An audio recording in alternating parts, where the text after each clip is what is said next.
Welcome to Legal Nurse Podcast. My name is Pat Iyer, and I have with me today Rebecca Paschall, who is a family nurse practitioner who's been in the field for the past 23 years. She has experience working for the Peace Corps and served in Cameroon, West Africa. She has worked as a Peace Corps fellow and got her bachelor's and master's at Johns Hopkins in Baltimore, Maryland. Rebecca has begun legal nurse consulting work in the past, and we'll talk about how she got involved in that. Rebecca, welcome to the show. Thank you, Pat. I'm very happy to be here. Let's start with that first question. You're working as a family nurse practitioner, and all of a sudden you have an opportunity to explore this new field. Tell us how you got that first case. Well, I had been working as a family nurse practitioner, I think by that point for about 13 years. And like many other nurses, kind of was feeling the sense of burnout, being overworked, underpaid, and thought, you know what, I'm going to just invest in myself, kind of an entrepreneurial spirit. And I took a course. I established a website, and before I knew it, I had a call from an attorney here in Florida to review a case, and it's just gone on from there. Do you have a sense of how he found out about you? I think they just Googled. They found the website that I have up. That it's not interactive. It's just basically, saying here I am. I have a legal nurse consulting business, and it was a case with a family nurse practitioner. And from my understanding, that's just how attorneys kind of find experts, is networking, word of mouth. And since then, that attorney has brought me other cases as well. Your answer is a good reminder as to why, when people ask, should you have a website? My response always is, yes, you need to be found. And you got found through your website. Absolutely. And it also answers a question that sometimes comes up, that expert witnesses are reluctant to have a website, some expert witnesses, for fear that that paints them as wanting to do this work, which used to be, in my opinion, a somewhat valid concern until the rest of the world got websites. And then the way of being found and showing that you're available to help is through being visible. And a website's one way to do it. Absolutely. I think it just legitimizes that you're a real person and here are your credentials to be seen. But maybe one way to get around that, I agree with you. You don't want to come across as being hired as a hired gun, so to speak. But if you have a website where it's not necessarily generating clients, I think that's very valid. I think we should have it. It's just we're professional when we have that presence out there. Well, take us back to the time when you got that first case. What was that experience like for you, and how did you find it rewarding to move into this field? First of all, I couldn't believe it. I couldn't believe that it was actually happening, that the system of let's get certified, let's try to move into this, let's be professional and have a website, and then it worked. So that was very good. That certainly piqued my confidence. And I think it's a great component to do legal nurse consulting while also practicing as a nurse practitioner. I think why it's so rewarding is that it helps me to be a better clinician when I can read through medical records and I see mistakes that may have happened or flaws in the medical system that contribute to those kinds of mistakes. And I feel like it helps me to know how to better document. What's most rewarding is being able to take what I've learned and try to funnel that into helping other nurse practitioners. And I've done that in some of my positions in terms of auditing charts or helping them with documentation. So, I'm trying to pass along what I'm learning to make all of us better clinicians. And you've touched on something that I don't think that many legal nurse consultants appreciate, that this is not an isolated activity where you're reviewing a case, forming an opinion, writing a report, testifying.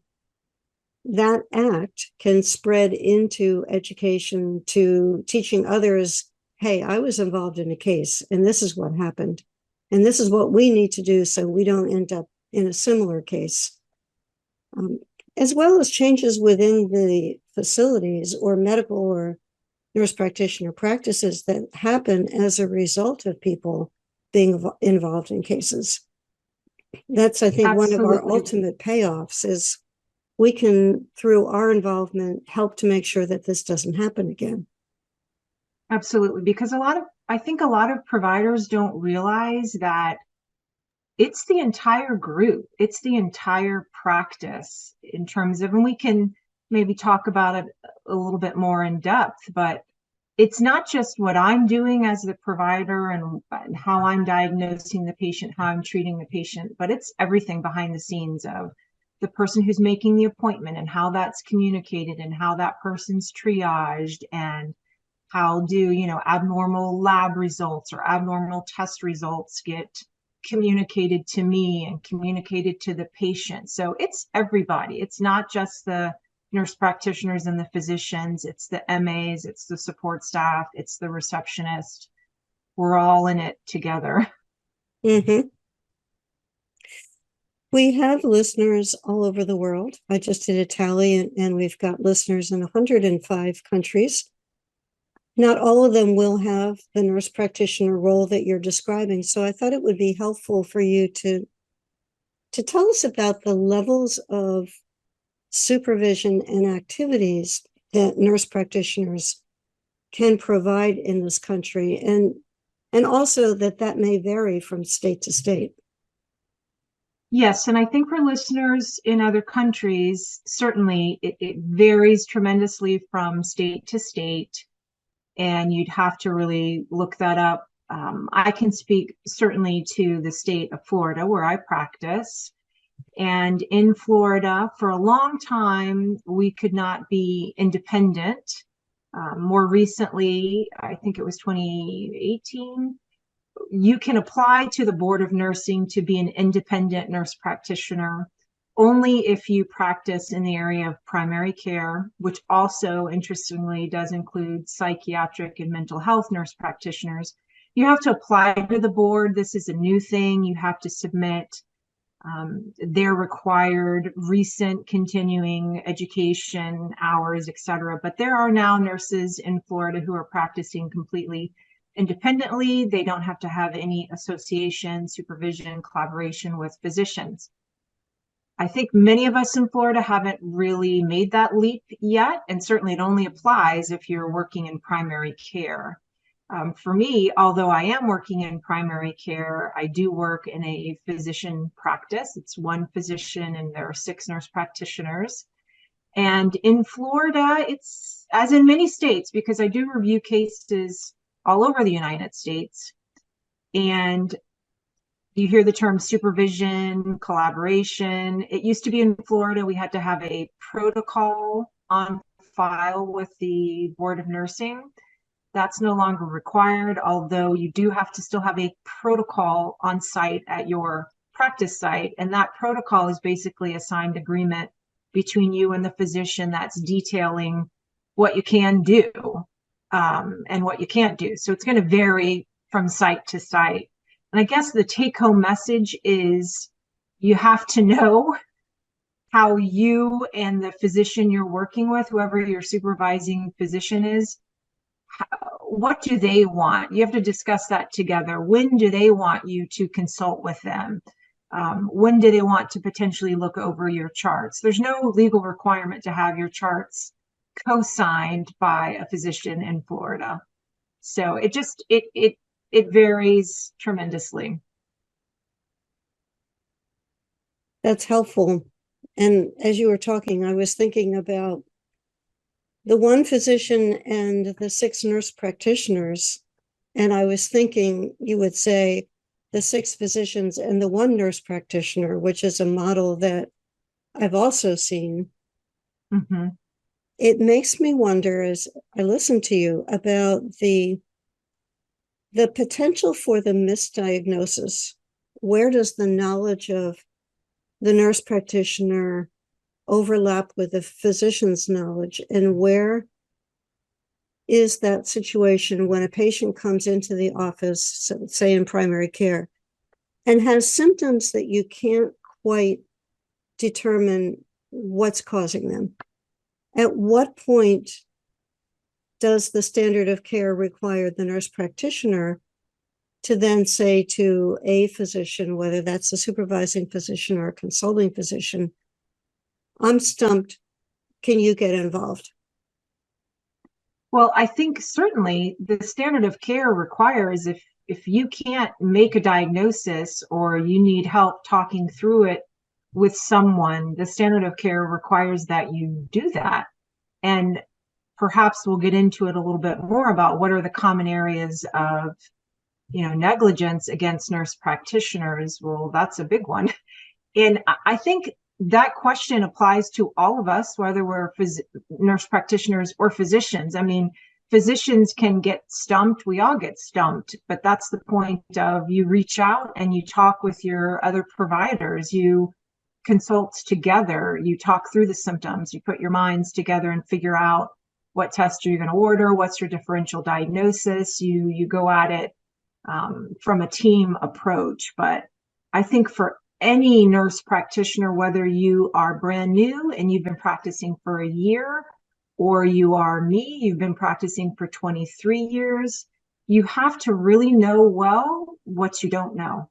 I tell nurse practitioners, students of all kind, know what you don't know, and don't pretend that you know it all. That is perfectly okay. We have a million resources at our fingertips on our phones all day long that can really help us. So the standard of care certainly requires that you find the information if you need it. And you also raise a point that we are seeing in medicine, is that we may increasingly be relating to AI resources and conferring with AI resources to help with diagnosis and treatment. So that's another whole new world. That's another world, and you could have an entire podcast on that and how it relates to medical malpractice, because all the time, depositions, trial, you bring up the concept of standard of care and up to date. That's what everybody uses. It's a wonderful resource. Let's talk about the major areas of liability. You mentioned some common medical malpractice areas that can affect nurse practitioners. Can you tell us what those are? Certainly. Before we continue with the show, I'd like to share this special announcement with you. What should you check during your first editing? You finished your first draft of your report. You followed the advice to not edit as you wrote, but now you fear that your manuscript is a hopeless mess. Relax. Painless editing and proofreading for LNCs is here to help. I'm Pat Iyer, an experienced LNC who's been writing reports for attorneys since 1987. Does what you've written serve your reader? You can't ask a more important question. How will you answer it? That will define what does and does not belong in your writing, whether it's a report, a blog post, a newsletter article, a promotional email, or anything you share with your audience. Put yourself in the position of a plaintiff attorney who's contemplating taking a medical malpractice case. Imagine their concern. Know what can help their ability to decide on accepting a case. Provide the details, strengths, and weaknesses of the case. Offer your recommendations. Demonstrate empathy. You can ask several specific questions that give focus to this primary question. Does the text unfold in a logical sequence? When I'm writing a report, I state the major points I plan to address, and then I return to the first point to elaborate. You might write, the defendant nurse deviated from the standard of care in 3 significant ways. Next, you would list the ways. Many writers, especially in their first drafts, lose their thread. They get involved in the first thing they want to focus on and forget about the others. They can also confuse the reader by describing the 3 points but running them together, so they don't create a clear distinction between them. When you edit, check this. If you've missed a point, add it. If you've blurred the points, give each a paragraph or more if needed, so the reader can follow the sequence. Have you stayed on track? Review the format of your material and make sure it's logical and flows in a consistent way. Want more tips? You'll find many more valuable suggestions in painless editing and proofreading for LNCs. Get it at lnc.tips/creating series.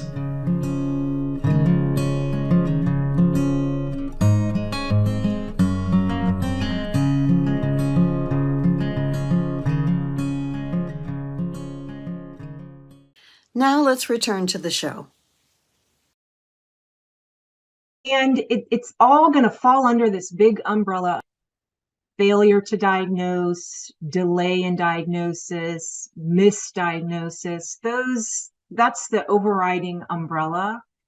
And specifically the areas underneath that I have seen most commonly. Again, I'm only one family nurse practitioner doing legal nurse consulting, but I've had overlaps of cases from different law firms, different plaintiffs, different defendants, and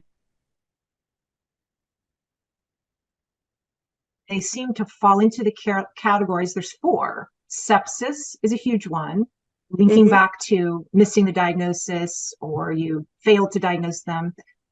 So sepsis, big one. I say all things cardiac, heart attacks, ruptured aneurysms, endocarditis are the 3 main ones that I've seen. Anything related to cancer, of course, missing the diagnosis of cancer is a huge one. And then the 4th one that I found more and more is relating to diabetes, specifically undiagnosed diabetic ketoacidosis or severe hypoglycemia. Those are the main areas relating to delaying that diagnosis or missing that diagnosis. And within that, or underneath that umbrella, specifically how it relates to the nurse practitioner working with a physician would be failure to consult with that supervising physician, just as we were talking about. Maybe you weren't sure, maybe you weren't able to put it together. Well, why didn't you talk to your supervising physician? Or failure to record or really important information in the medical chart having related to the history or the exam, failing to report or discuss abnormal test results with the physician, or not assessing the patient in a timely manner, particularly in terms of blood pressure or the blood sugar, as we talked about. Those are the main areas that I just see over and over and over again.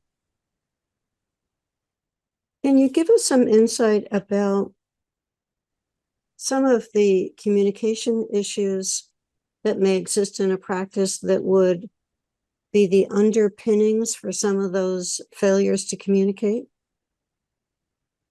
Can you repeat the question again? You had kind of... Sure. I didn't get the first part of it, sorry. Can you give us some insight about some of the factors that would underlie those failure to communicate issues? So factors that would underlie failure to communicate. And that's interesting because when you look at risk management or practicing good risk management, communication is one of the things within that. And that's certainly a broad term. Communication with the supervising physician, I think, is paramount.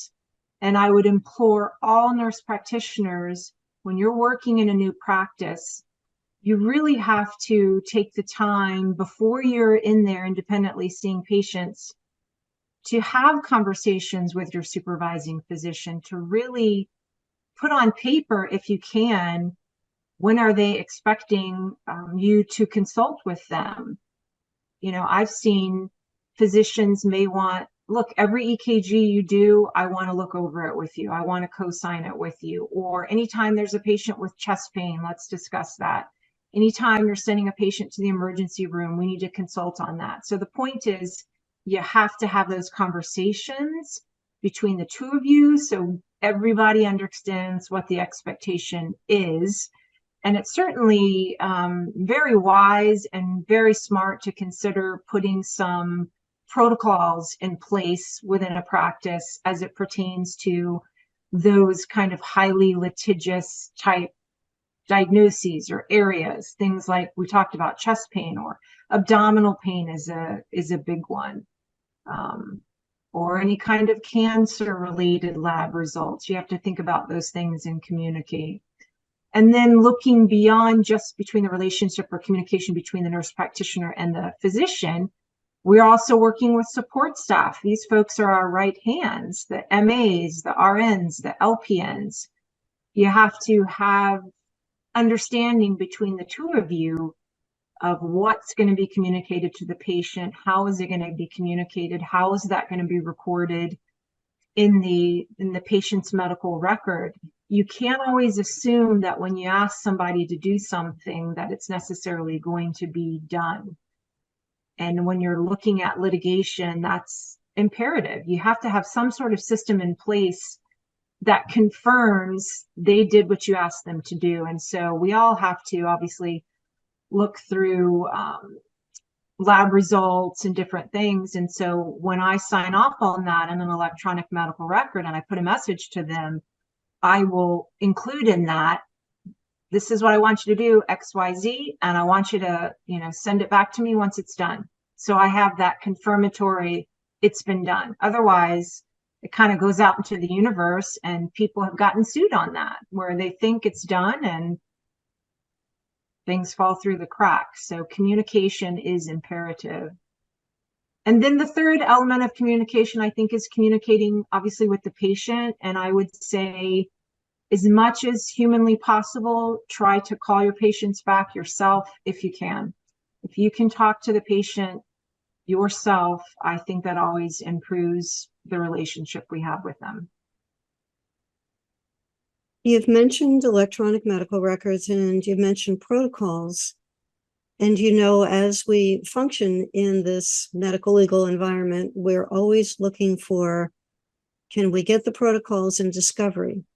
Can we get the electronic medical record? Can we get the full electronic medical record and not just parts of it? So first of all, in getting case materials to review, do you typically find that there are written protocols that cover the kinds of common practice issues that you've described or the high-risk diagnoses that you've listed? Not as much as I would like. Not as much as I would like. I think in certain settings you do. Certainly in inpatient settings, you will find protocols. And in urgent care settings, you will find protocols, but I see less and less of it in primary care or just office-based practices.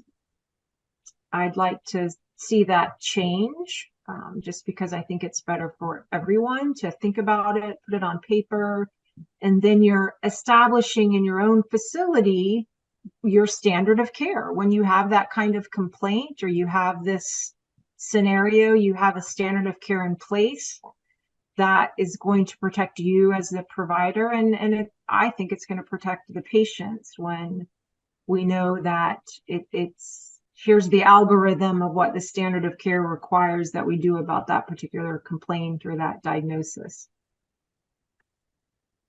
And how much of office practices at this point do you think are totally tied up with electronic medical records versus having paper records? I think it would be very hard to find an office practice today that is not using an electronic medical record. I think they exist. Maybe if they're not dealing with Medicare patients, but I don't know that I've ever, let me think, I don't think that I've ever really had a case that did not involve electronic medical records.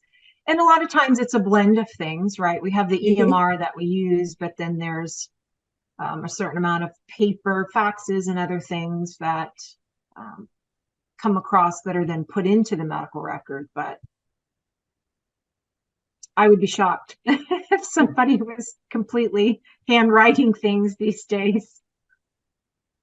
Yes. Having been doing legal nurse consulting since 1987, I've seen a lot of transition from handwritten to electronic records, and some areas of healthcare that have I'm sure. come along faster than others.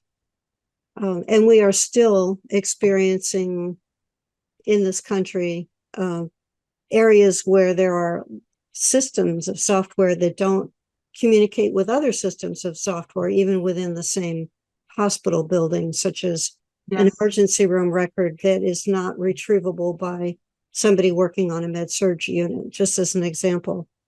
Yes. So, and you bring up a good point, Pat, of I think you see newer providers coming into practice where the EMR is the only thing they've ever known, right? And one thing you need to remember is sometimes your computer's not going to work. Your computer goes down. You need to be able to see that patient with a pen and a piece of paper. So, that I think with the EMR, there's a lot of over reliance on templates, and that creates a host of potential problems as well. So it's an interesting point of that lack of paper charts where we're losing. It's a skill, like the middle schoolers don't know how to write in cursive anymore because it's a skill they were never taught. And so moving forward now, who knows, that could be a real issue. I have strong feelings about putting kids through an educational system and not teaching them how to write. To me, that's such a basic. Let me not go down that rabbit hole. That could get us way beyond our time frame and our topic. I have two more questions for you. One is, you came into this area prior to COVID, and then during the height of the COVID pandemic, how did that affect your practice, both your clinical practice as well as your legal nurse consulting practice? So during COVID, I was working with a different practice, and it was very interesting. I was working with a house calls practice where we were the primary care providers going into patients' homes, mostly, obviously, geriatric patients who were very acutely ill in most cases. And it was interesting, like everybody else in COVID, it was kind of, I like to say, the Wild West. We were doing as best as we could. And being in home care anyway, we still went into patients' homes to test them for COVID if they had COVID, trying to assess whether or not they would need to be placed in the hospital because of the COVID. But I think, like all of us, we certainly had to develop some telehealth skills that we didn't have prior, of how do you assess a patient through a computer screen. And, we learned to get creative with that, of using your other senses you might not necessarily use, getting real familiar with how to zoom in your camera on your cell phone to look at the patient, how to assess just how they're talking to you. It was certainly extremely interesting. And in terms of my legal nurse consulting, there wasn't a huge slowdown in that, other than all trials, were put on hold, which they've now remained. So I do think, though, I wanted to share I had one case specifically related to COVID. And it's kind of a lesson for all of us, even still, because certainly COVID is out there. But in the height of COVID, it was a very sad case that it was a young 20-something-year-old who, had a fever, had been having nausea and vomiting, and they wouldn't see her in the community health center until she had tested negative for COVID twice, which she did. And she showed up and still had a fever, and basically they sent her home.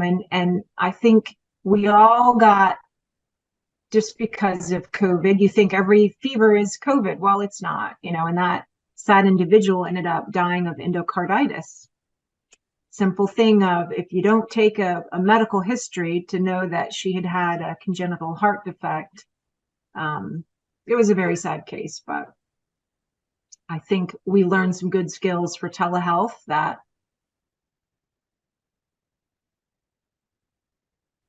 are still in place to this day, particularly in the mental health arena. It's been hugely helpful for all of the folks that couldn't find therapists out there. Now we have all kinds of that via telehealth. So that was, I can say, that was a nice thing from COVID, for the pandemic. Yes, indeed, because there used to be such a reluctance to meet with a patient for counseling through a monitor as opposed to in person. And that reluctance disappeared. Yes, it did. It did.